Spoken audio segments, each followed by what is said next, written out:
আসসালামু আলাইকুম রহমতুল্লাহি ওয়া বারাকাতুহু। আমি সূরা আর রহমানের 1 থেকে 12 নম্বর আয়াতের সংক্ষিপ্ত আলোচনা করব। আউযু বিল্লাহি মিনাশ শাইতানির রাজীম। বিসমিল্লাহির রহমানির রহিম।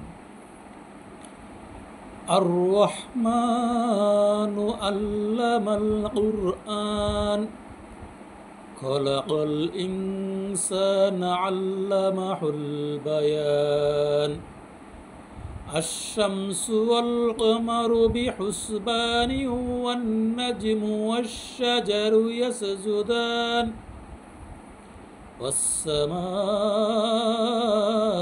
رفعها ووضع الميزان ألا تطغوا في الميزان وأقيموا الوزن بالقسط ولا تخسروا الميزان والعرض وضعها للأنام فيها فاكهة والنخل ذات الأكمام والحب ذو العصف والريحان فبأي آلاء ربكما تكذبان صدق الله العظيم।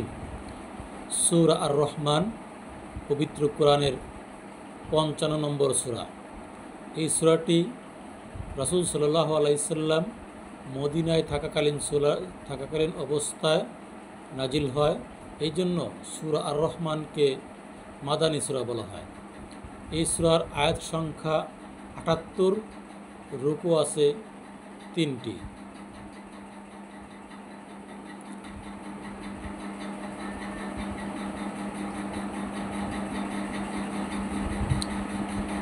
তো সূরা আর রহমানের শানে নজুল হচ্ছে,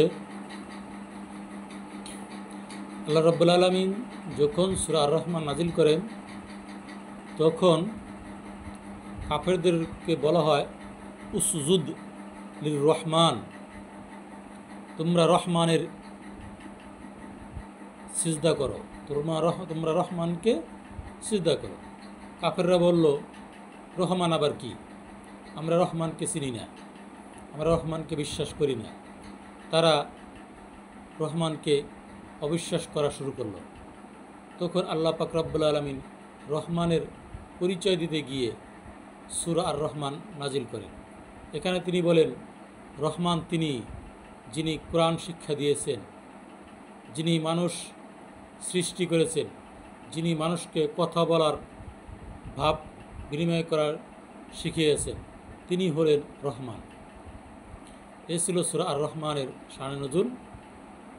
এইবার সূরা আর রহমানের তাফসীর হচ্ছে, বিসমিল্লাহির রহমানির রহিম। আর রহমান, পরম করুণাময় আল্লাহ।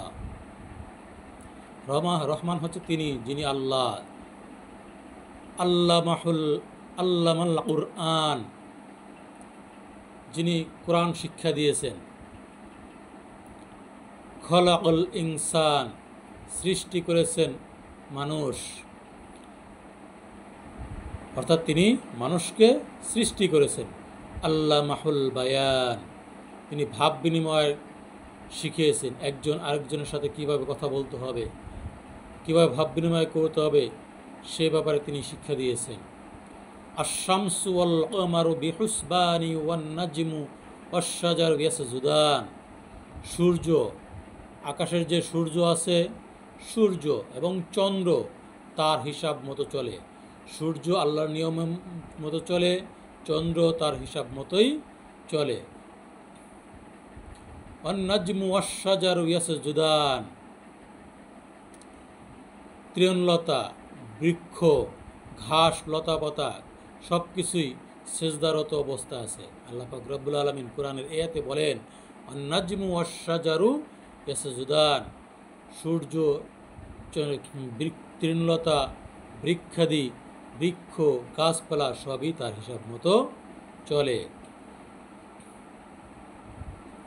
والسماء رفعها ووضع الميزان والسماء رفعها ووضع الميزان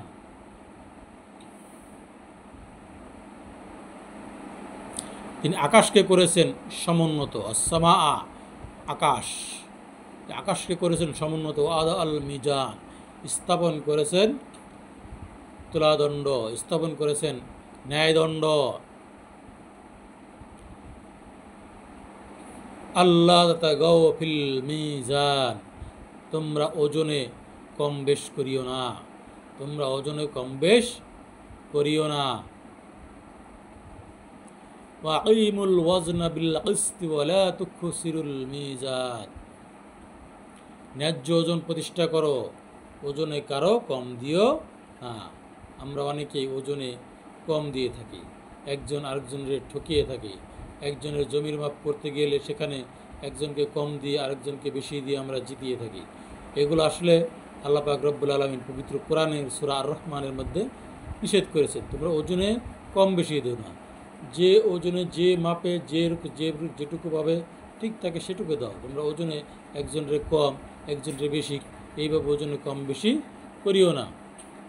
আল্লাহ পাক রব্বুল আলামিন কোরআনের আয়াতে এই কথাই যেন বোঝাতে চেয়েছেন, ওয়াকিমুল ওয়াজনা বিল কিসতি ওয়ালা তুখসিরুল মিজান, তোমরা ন্যায্য ওজন প্রতিষ্ঠা করো, তোমরা ওজনে কম দিও না। আল্লাহ আরদ ওয়াদাহা লিল আনাম, তিনি পৃথিবীকে সৃষ্টির জীবের জন্য স্থাপন করেছেন, তিনি পৃথিবীকে সৃষ্টির জীবের জন্য স্থাপন করেছেন।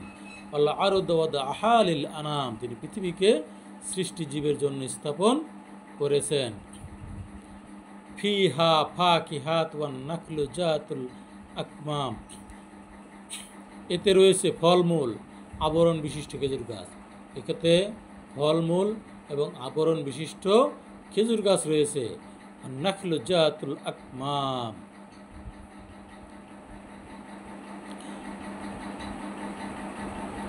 যাতে রয়েছে কুষা বিশিষ্ট শস্য। নাখলু জাতুল আকমাম, যাতে রয়েছে কুষা বিশিষ্ট শস্য। আল হাব্বুজুল আসফি ওয়ার রাইহান, এবং সুষম খাদ্য, যাতে আছে কুষা বিশিষ্ট শস্য এবং সুষম খাদ্য। ফাবি আইয়ি আলাই রাব্বিকুমা তুকাজ্জিবান, তোমরা ও ভাই তোমার রবের কোন কোন অনুগ্রহকে অস্বীকার করবে।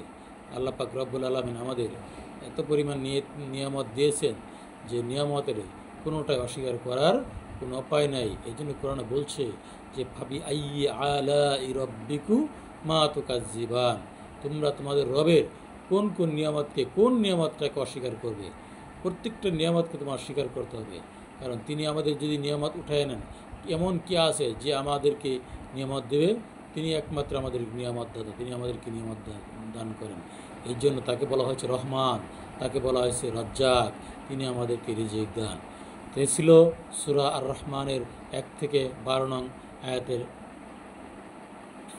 ব্যাখ্যা এবং তাফসির। সকলে এই আয়াত অনুসারে, কোরআন অনুসারে আমাদেরকে চলার এবং আমল করার তৌফিক দান করুন। সকলকে আবার ধন্যবাদ জানিয়ে আমি এটা সেখানে শেষ করছি। আসসালামু আলাইকুম ওয়া রাহমাতুল্লাহি ওয়া বারাকাতুহু।